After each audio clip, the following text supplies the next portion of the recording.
Bueno, aquí quiero empezar esto y como verán ya escribí un montonal. Estoy repitiendo algo que ya vimos en clase y pues ya lo intenté un par de veces, la estuve regando. Aquí pueden ver, me equivoqué varias veces. Este, voy a poner, quería hacer algo que se empalma un poquito con algo que ya vimos en clase, pero que lo quiero explicar de un modo poquito diferente, para resumir más que nada, porque como ya lo vimos en clase, pues en fin, miren, bueno, esto le voy a echar la culpa a la dislexia y el hecho de que no tengo un corrector y pues ya ni modo, ya no quise rehacer este dibujo que me tomó mucho tiempo en hacer, incluso con compás. Mm, ya ven, no puedo dibujar círculos incluso con compás.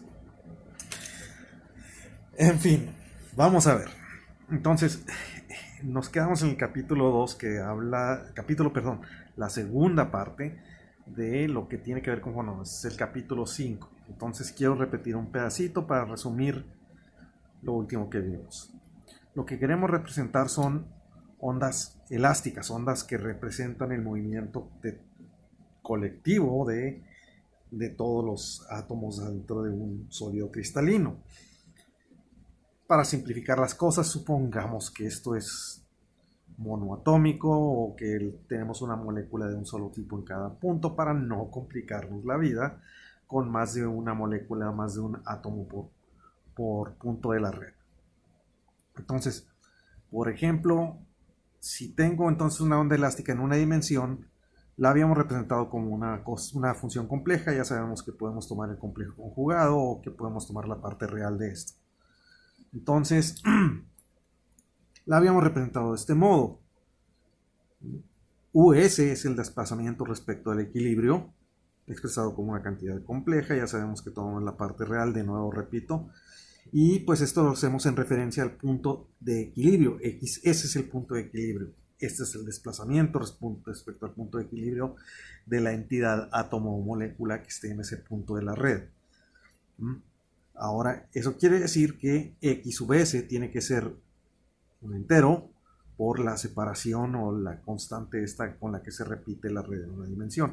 Podemos hacer algo similar en 3 dimensiones. En 2 pues nada más quitamos una, donde pues ahora tenemos 3 coordenadas. Ahora, estas pueden ser coordenadas que representan distancias a lo largo de ejes que no tienen la misma longitud y no son necesariamente perpendiculares entre sí. Recuerden, eso es lo que ocurre cuando tenemos un sólido en general. No todos los ejes que representan la red primitiva de la red, red primitiva, la base primitiva, perdón, de la red, son necesariamente perpendiculares y de la misma longitud. Bueno, entonces queremos representar la onda en 3 dimensiones de este modo. De modo sucinto lo podemos abreviar así. Si estas fueran coordenadas cartesianas, pues esto es obvio. O sea, si fueran ejes perpendiculares y todos de la misma longitud, pues esto sería obvio expresarlo así. Imagínenselo así para empezar. Pero en general esto es cierto para una onda que esté propagando en la dirección del vector k con una longitud de onda que es... ¿Cuánto? Pues la longitud de onda es 2pi sobre la magnitud de k. Este es el vector de onda, este es el vector que me da la posición de un punto de la red. Bueno, recuerden que un punto de la red lo puedo representar entonces como una serie de enteros por cada uno de los vectores de la red. Cada uno tiene su longitud propia, A1, A2, A3 tienen su longitud respectiva. Ahora, pues puedo expresar esto de un modo casi similar a esto si escojo K expresado en términos de un vector de la red recíproca, porque recordando esto, entonces K.R se simplifica y nos da esto. Aquí disculpen, había utilizado una N cuando aquí utilicé una S y decidí volver a... Y aquí miren, le puse subíndices S. Decidí volver a las S ya demasiado tarde. Y no quise de nuevo rehacer el dibujo para rehacer toda esta explicación. Ok, entonces K.R de este modo, utilizando esta relación, recuerden, esta es la de T. Kronecker. Entonces se expresa de este modo, se empieza a parecer a esto. Ok, bueno, ahora voy a decir, bueno, X1 tiene que ser S1 veces la longitud a lo largo del eje 1. Bueno, pues A1 es magnitud del vector A1, entonces x1 tiene que ser un múltiplo de esta distancia, xs2 tiene que ser un múltiplo de la distancia A2, el tamaño del vector A2, y así para A3. Aquí pues empecé a escribir esto, la regué. Lo que quería escribir es esto, k.r, que lo escribimos de este modo aquí.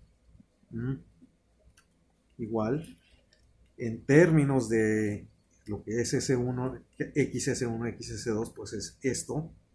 Pero en términos del vector, de este producto de vectores de la red recíproca expresados así, terminaría haciendo esto. Aquí la regué de nuevo, mi dislexia.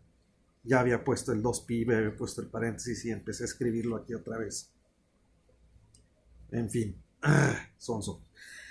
Ok, entonces 2pi, V1, S1, bueno, pues es el producto de estos dos, el 2pi que sale de Wiwi. A ver, ¿se alcanza a ver o no se alcanza a ver en el video? Déjenme despegar la hoja, no hay problema que se despegue, nada más para que salga claro la parte de abajo del video, ¿ven? Aquí, pues esto que sale de expresar las x en términos de esto es este, y esto pues sale de aquí arriba, pero en términos de tomar el producto de este con este, recordando los vectores de la red recíproca, me da esto. Donde las v's todavía no he determinado qué son, no he dicho qué son, no necesariamente son un entero, de hecho no lo son. Vean qué ocurre. Entonces, eso significa que, comparando término a término, K1 tiene que ser esto, K2 tiene que ser esto, K3 tiene que ser esto.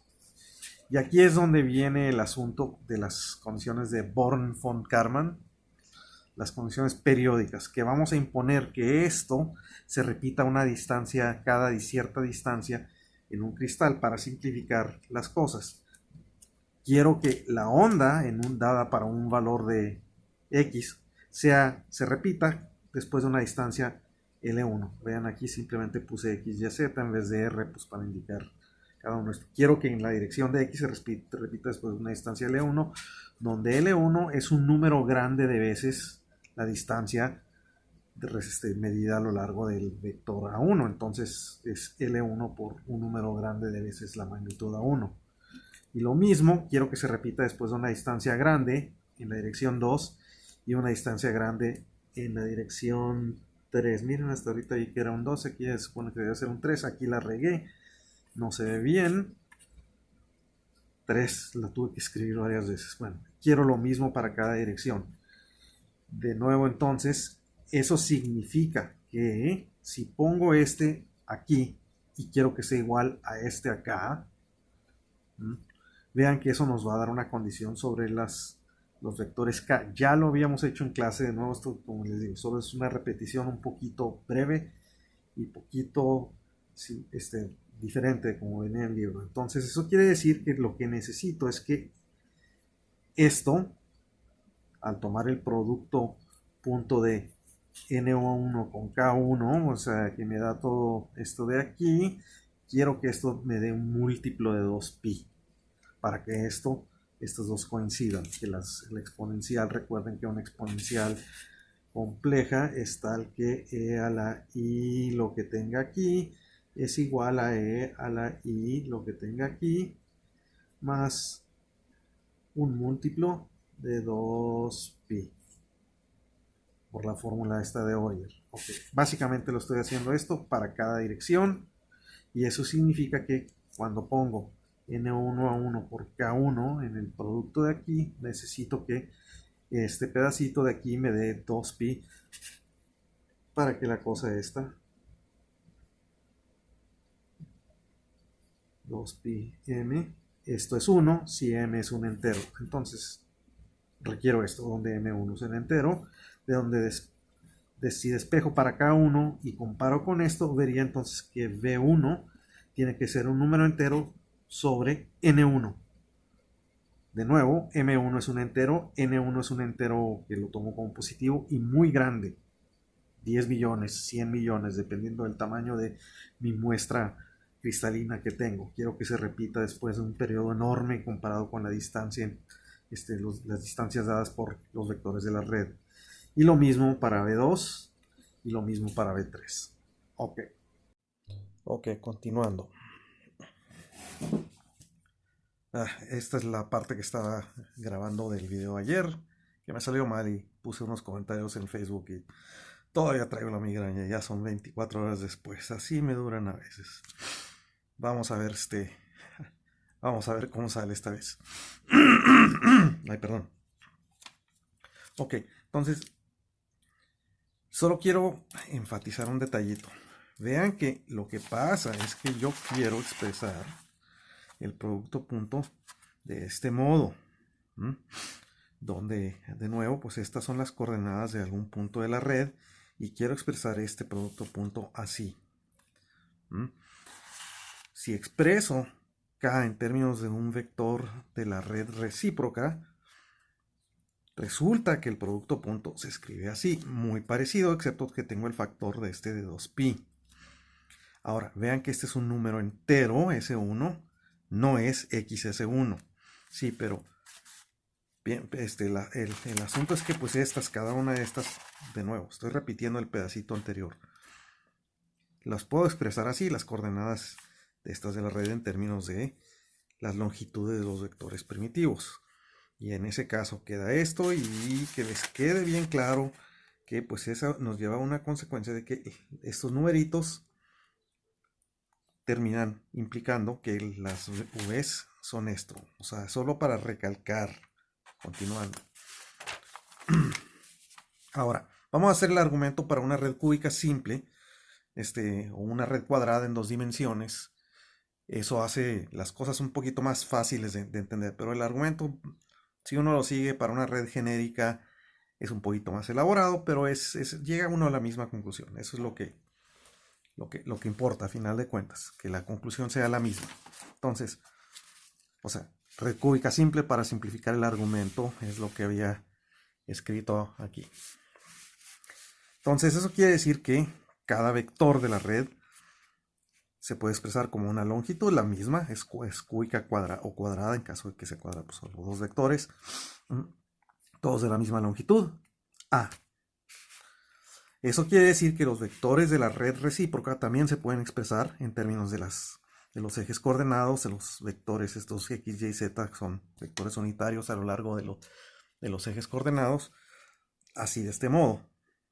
La red recíproca es una cúbica simple.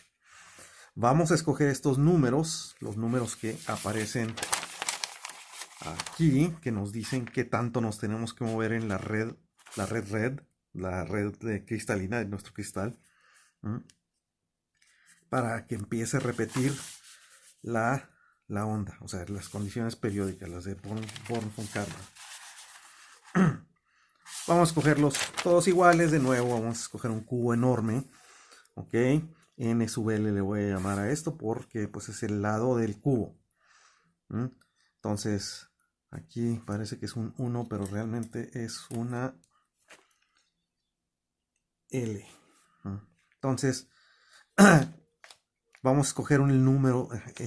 Quise ponerle un subíndice a este porque quiero que el número total de celdas del número total de celdas cúbicas que voy a tener, celdas primitivas cúbicas que voy a tener en el cubote grandote pues es n1 por n2 por n3, que pues son el mismo, que es nl al cubo, y en ese caso va a ser eso, para no usar la misma n para dos cosas diferentes.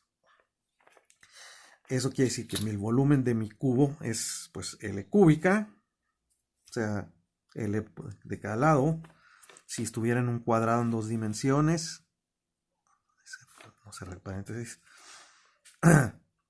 se le cuadrada el área de mi muestra. El por qué quiero hacerlo también de 2 dimensiones, pues también podemos tratar de la superficie de un sólido. Y en ese caso, pues tenemos cosas que ocurren en 2 dimensiones, o por ejemplo, podría ser una hoja de grafeno. Ok, algo, podemos tener entidades de 2 dimensiones. En ese caso, el vector K expresado de este modo, o sea, como un V1 por V1, etcétera, termina expresado por de este modo, donde ya de una vez puse esta expresión para los Vs.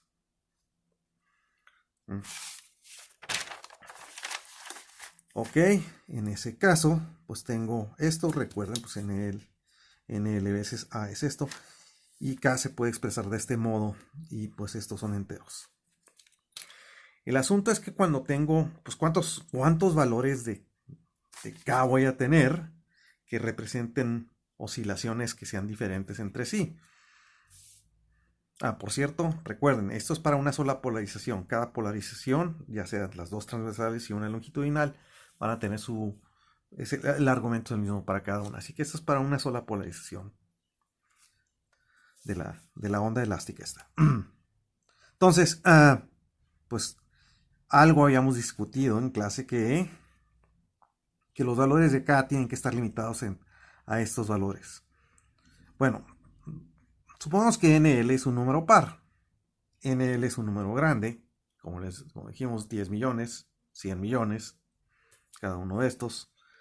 Hacerlo par o impar debe ser, es quitarle o sumarle uno, no, en caso de que tengamos un impar, no va a importar mucho.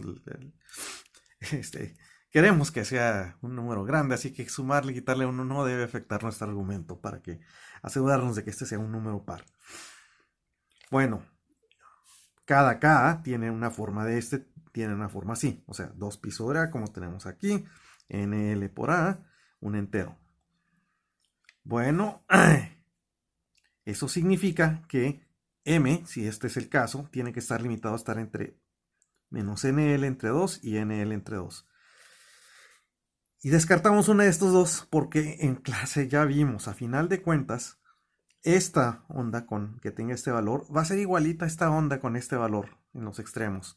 Y así se va a ir repitiendo los valores de K que van a estar representando ondas que son equivalentes a ondas que tienen, cuya M está limitada a esta región. O sea, bueno, como les digo, descartamos la igualdad, pero de todos modos, este es un número enorme. Entonces, los valores de M que vamos a limitar para que representan modos de oscilación diferentes, modos de oscilación independientes entre sí, termina siendo una cantidad gigantesca. O sea, si hacemos esto, pues tenemos 10 millones, 100 millones de valores de M. Y esto es para cada una de estas. Cada una de estas, pues, en una red cúbica, pues la tratamos de modo independiente también.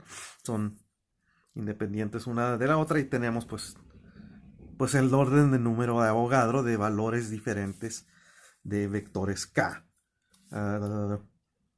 K. O sea, M1 por M2 por M3, pues digo, perdón, N1 por N2 por N3 o NL al cubo, 10 a la 20, 10 a la 21, 10 a la 24, algo así, un número enorme de valores de modos de oscilación.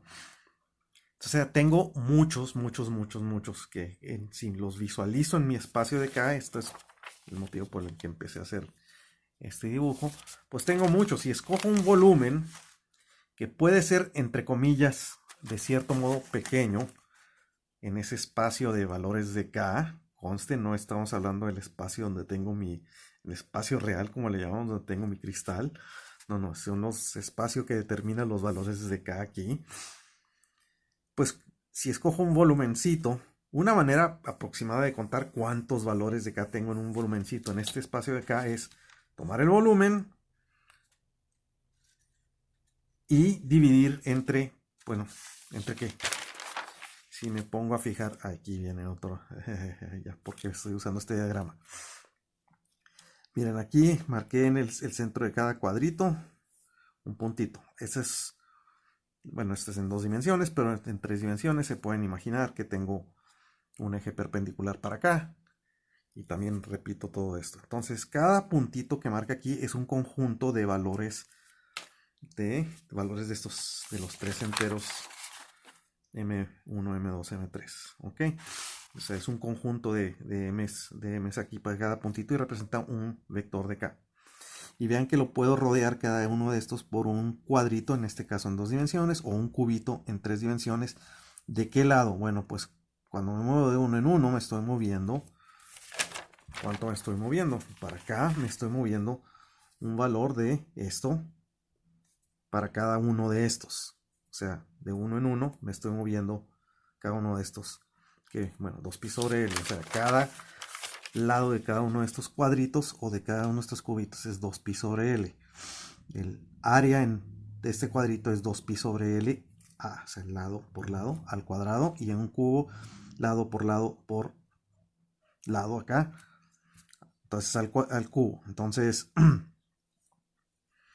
Entonces tengo un volumen que alrededor de cada uno de estos puntitos de 2pi sobre L al cubo en 3 dimensiones, 2pi sobre L de área al cuadrado en 2 dimensiones. Entonces, vean que pues hay un puntito por cada uno de estos cuadritos de esa área. Entonces, si tomo un volumen, pues divido entre el volumen de, a ver, que salga bien, entre el volumen de un cuadrito, y eso me da de un modo aproximado, si este contiene muchos, nos da una muy buena idea de cuántos tengo aquí. Ok, entonces es volumen aquí, y si esto fuera un área, pues es área entre área en 2D. Ok, así está claro el asunto. Ok, y aquí viene lo que continúa, lo que sigue. Ok, lo que yo quiero es contar los modos de oscilación en términos de su frecuencia. Okay, ahorita lo estoy contando en términos de sus valores de K, los modos, los estoy clasificando esos. Bueno,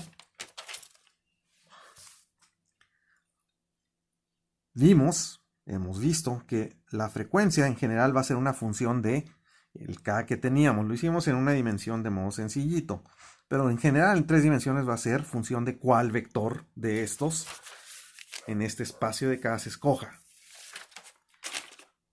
Aquí, para no batallar, este argumento supone primero que no depende de la dirección de cada uno de estos K's, sino de qué magnitud tiene cada K. Entonces, si tengo diferentes vectores K, pero que tienen todos la misma magnitud, nada más apunta en dirección diferente, todos tienen la misma frecuencia, ok, la misma omega. Ojo, esto es una suposición, una simplificación por lo pronto. Ahorita lo discutimos para más general. Entonces, si hago eso, si escojo omega con el mismo valor de K, pues trazo aquí un círculo en este espacio de K's, similar a lo que tengo aquí. Cada K, cada uno de estos puntitos representa un vector K. Cada que me muevo aquí, me muevo un 2pi L, etcétera, bla, bla, bla, bla. Cada uno representa entonces uno de estos K's. Entonces, aquí voy a trazar un círculo y cualquier K que caiga aquí, o esté muy cercano a la superficie esta, en 3 dimensiones, esto sería una esfera, perdón, no un círculo. En 2 dimensiones sí tengo un círculo, solo 2 componentes, en 3 pues tengo una acá. Entonces aquí trazo una esfera y todos estos K's que caigan aquí tienen la misma frecuencia, aunque vayan en diferentes direcciones. Si escojo una omega poquito diferente, entonces tengo que trazar un círculo de radio diferente.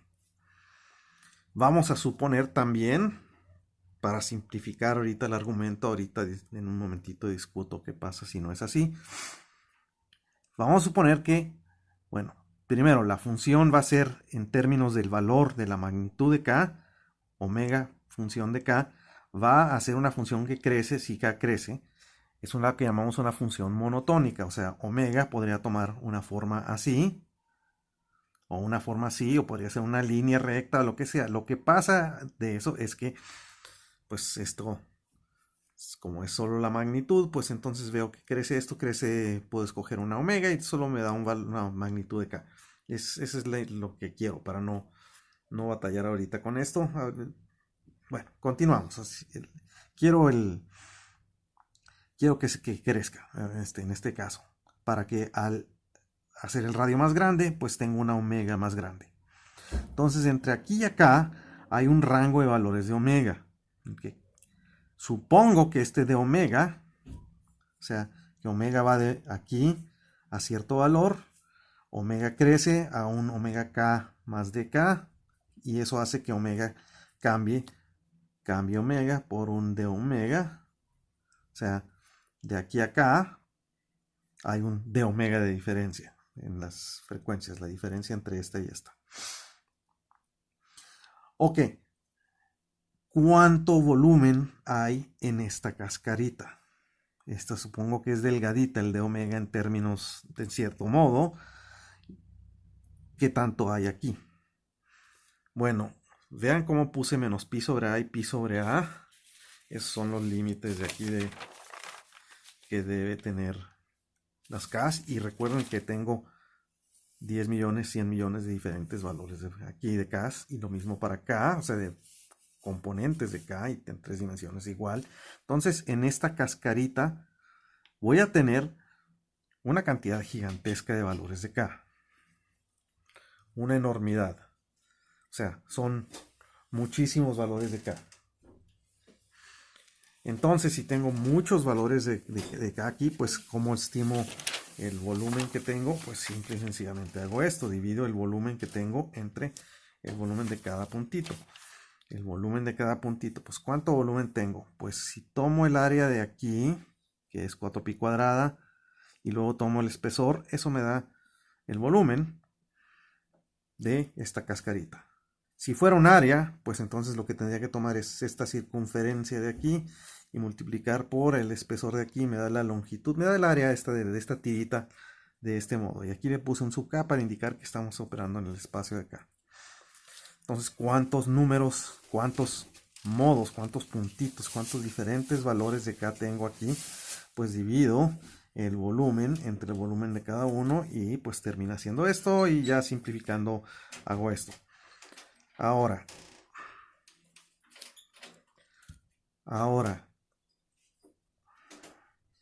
bueno, en área, pues es lo mismo. Tomo el área y divido entre el área un cuadradito.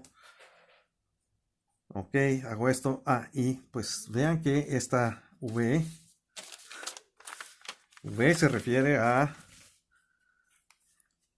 L cúbica. Este es un volumen del cubo grande sobre el que estoy repitiendo el cristal, o sea, las condiciones periódicas. Y A es el área en 2 dimensiones. O sea, esto es en el espacio real, ¿ok? No en el espacio de K. Es un volumen de una muestra, por ejemplo, o un área de alguna superficie de algo que tengo. Entonces, esta A es en el espacio real.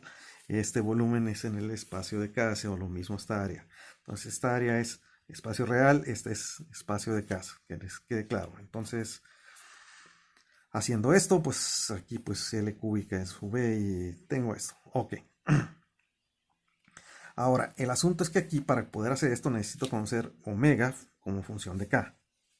Si hago eso, pues entonces puedo conocer si la función es monotónica, aquí pues es monotónicamente creciente. Entonces puedo obtener K si conozco omega. Ok, entonces puedo expresar K en función de omega. Entonces, tomando la expresión que tengo de aquí, la pongo acá. Entonces, K en función de omega. Aquí tengo de K, pues divido entre d omega y multiplico por d omega.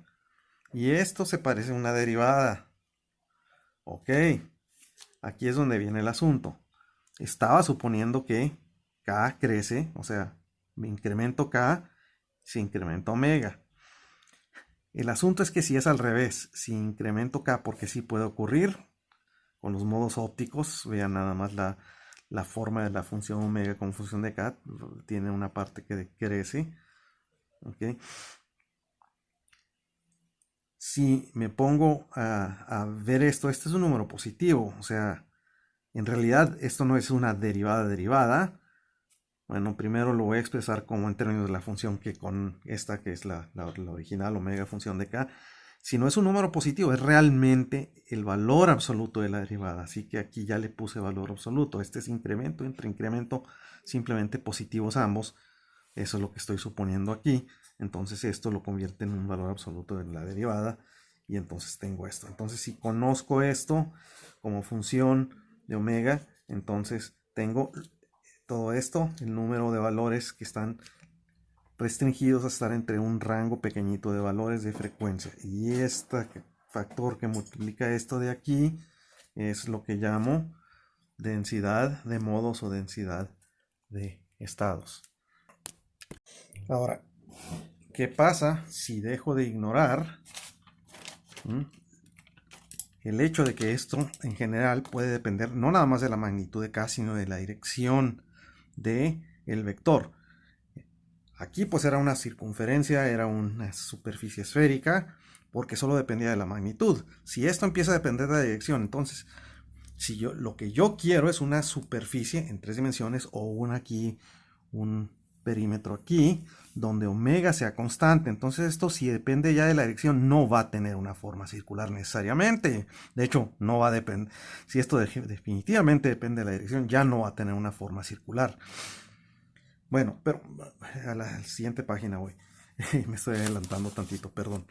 Miren, el caso es que, ¿qué ocurre aquí?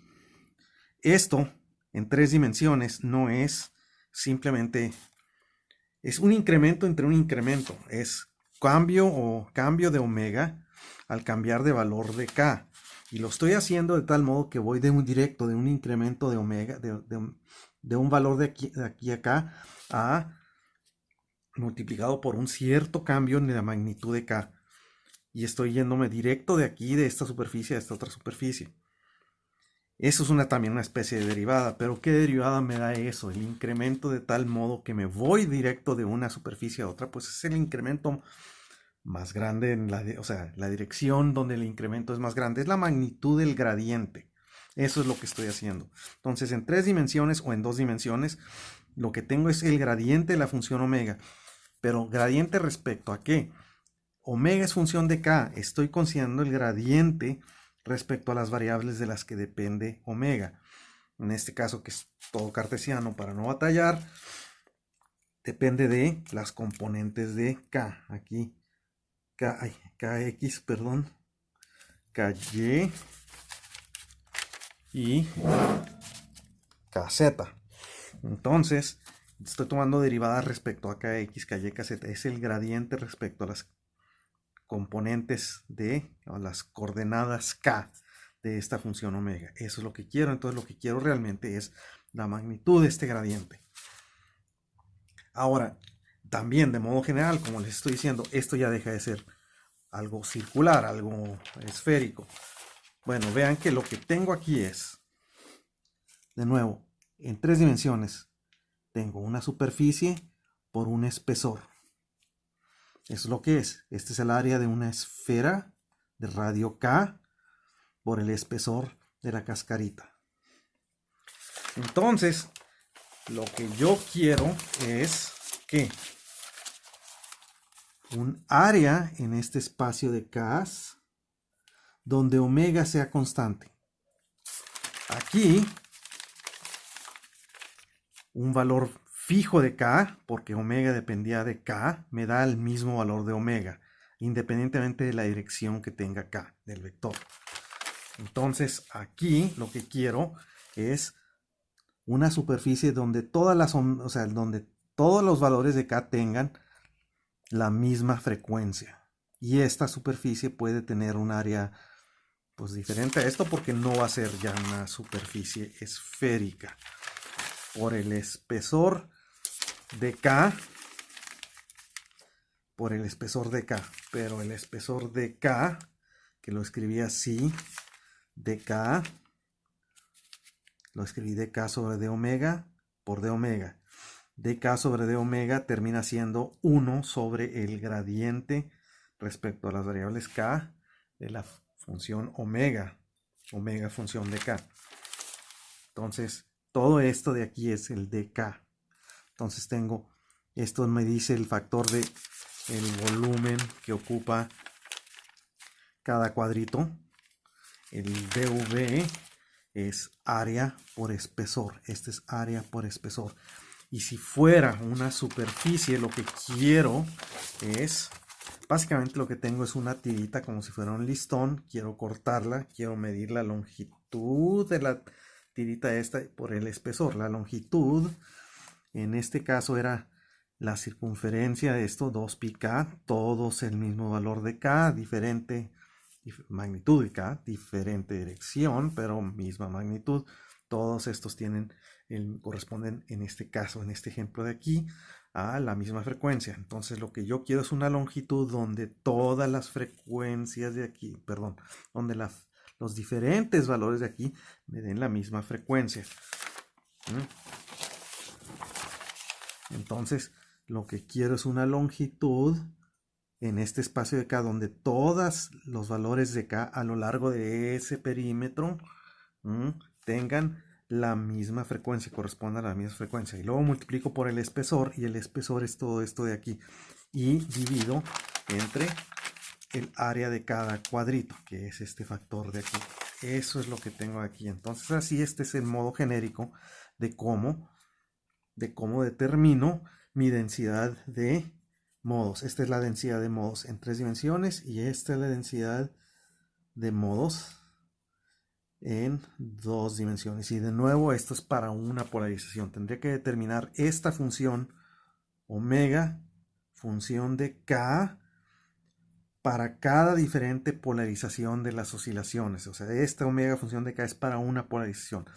Puede que para las 3 diferentes polarizaciones tenga diferentes funciones, diferentes frecuencias en términos de K. Pero para una sola, pues con que la conozca, entonces puedo determinar la densidad de modos para esa polarización. Entonces necesito primero determinar esta cosa para poder hacer esto de modo general. Incluso aquí todavía no tengo omega función de K, y eso es lo que sigue del capítulo, y eso ya sí definitivamente lo continuamos en otro video.